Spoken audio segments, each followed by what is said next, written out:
पन्ना देश का एक बहुत ही खूबसूरत भाग है जहाँ की प्राकृतिक सुंदरता देखते ही बनती है। यह भारत का एकमात्र हिस्सा है जहाँ आज भी हीरे का खनन होता है और आज ये एक बहुत महत्वपूर्ण टाइगर रिजर्व भी है जहाँ लगभग 70 से 80 बाघ पाए जाते हैं। 19वीं सदी में बुंदेलखंड की राजधानी ओरछा के किले की सुरक्षा के लिए बुंदेल राजाओं ने बुंदेलखंड के सीमाओं पर गढ़ी यानी छोटे किलों का निर्माण किया था, जिनका मकसद था कि आक्रांताओं को राज्य में प्रवेश करने के पहले ही रोका जा सके। आज हम वैसे ही एक गढ़ी पर जाएंगे जो कि पन्ना राष्ट्रीय उद्यान के घने जंगलों के पास मौजूद है। सुरक्षा की अग्रिम पंक्ति में होने के कारण इस किले ने बहुत सारे युद्ध देखे होंगे जहां बहुत खून खराबा हुआ होगा। क्या इसी वजह से यह किला आज हॉन्टेड यानी भूतहा माना जाता है और स्थानीय लोगों के अनुसार इस किले के अंदर जाने से लोग डरते हैं। यह है हॉन्टेड फोर्ट ऑफ किशनगढ़।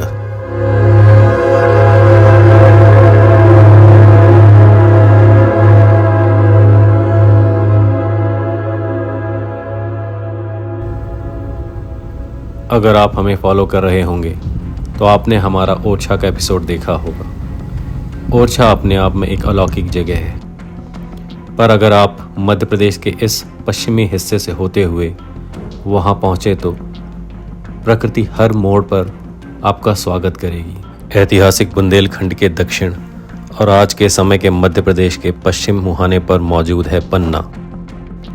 हम पन्ना छतरपुर के रास्ते होते हुए ओरछा जा रहे थे और हमारे साथ पन्ना के घने जंगल और पन्ना के घने जंगलों से होती हुई भारत की एक सबसे साफ और खूबसूरत नदी केन भी चल रही थी। मध्य भारत के क्षेत्र विविधता से परिपूर्ण है और अगर जियोग्राफिकल एरिया की बात करें तो यहाँ भारत में सबसे ज़्यादा फॉरेस्ट कवर्ड एरिया है। यही कारण है कि आज भी यहाँ कई ऐसे प्राकृतिक और ऐतिहासिक विरासत छिपे हुए हैं जिनके बारे में स्थानीय लोगों के अलावा बाहर के लोगों को बहुत ही कम पता है। और स्पॉटलाइट की टीम का यही मकसद है कि आप तक ऐसी जगहों और जानकारियों को साझा करते रहें।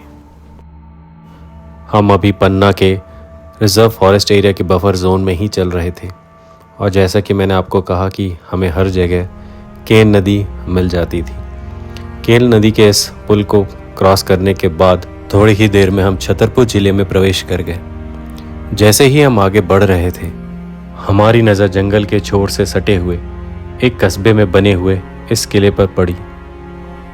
हमने यहाँ रुककर इस किले का अन्वेषण करने का सोचा और कुछ चीज़ों ने हमारा ध्यान आकर्षित किया। एक तो यह किला बहुत ही स्ट्रैटेजिक लोकेशन पर मौजूद है क्योंकि घना जंगल इससे लगा हुआ है और बगल में ही पानी का सोर्स है यानी जलाशय है। एक तरह से यह पुराने समय का बुंदेलखंड के अंदर जाने का एंट्री पॉइंट जैसा ही है जो कि राजधानी ओरछा से ज़्यादा दूर नहीं है। हमें इस किले के अंदर कोई भी पर्यटक नज़र नहीं आया और यह किला काफ़ी उपेक्षित हालत में दिखा। इस किले के बारे में ज़्यादा जानकारी भी मौजूद नहीं है। एएसआई के बोर्ड पर भी सिर्फ 1 या 2 लाइन में इस किले का विवरण कर दिया गया है। और अचरज की बात यह भी है कि इंटरनेट पर भी इस किले के बारे में ज़्यादा जानकारी मौजूद नहीं है। आप चाहें तो इसको एक बार ऑनलाइन सर्च करके देख सकते हैं। सिर्फ इस फोर्ट की लोकेशन के अलावा इसके बारे में, इसकी हिस्ट्री के बारे में कोई भी जानकारी मौजूद नहीं है। फिर हमने यहाँ के स्थानीय लोगों से पूछा तो यहाँ के स्थानीय लोगों के अनुसार इस किले के अंदर कोई नहीं जाता। कहा जाता है कि रात होने के बाद यहाँ तरह तरह की आवाज़ें आती हैं जिससे डरकर शाम ढलने के बाद इस किले के अंदर कोई भी नहीं जाता। स्थानीय लोक कथा के अनुसार जब भी दक्षिण या पश्चिम दिशा से बुंदेलखंड पर हमला किया जाता था तो यह किला ही सबसे पहले उसका सामना करता था। बुंदेल राजाओं के सबसे उत्तम सैनिक ही यहाँ पर नियुक्त किए जाते थे और साल में कई बार यहाँ युद्ध हुआ करते थे।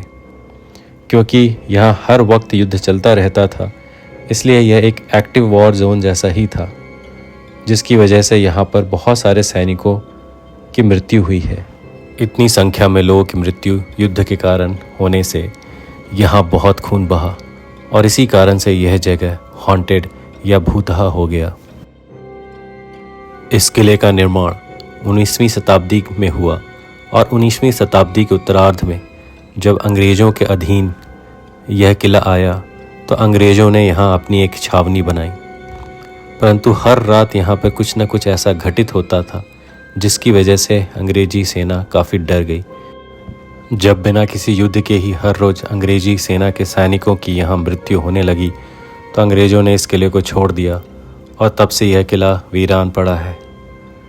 बाद में किसी ने भी यहाँ रहने की कोशिश नहीं की। हालांकि आजकल यह एक असामाजिक तत्वों का अड्डा बना हुआ है और बहुत ही उपेक्षित हालत में है।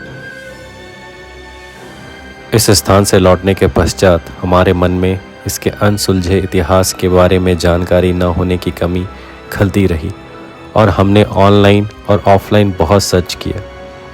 एएसआई के भोपाल डिवीज़न के आर्काइव में इस जगह को एक प्रोटेक्टेड मॉन्यूमेंट तो दिखाया गया है और इसको सी कैटेगरी के मॉन्यूमेंट्स में रखा हुआ है, पर इसके अलावा और कुछ ज़्यादा जानकारी या वर्णन मौजूद नहीं है।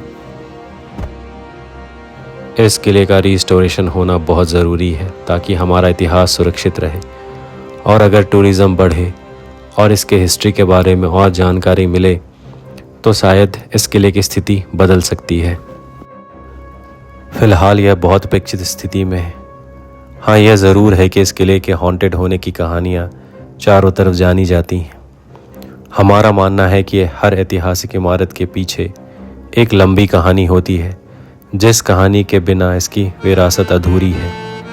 हमें उम्मीद है कि आने वाले समय में इस किले की दीवार अपनी कहानी ज़रूर बयां कर पाएगी।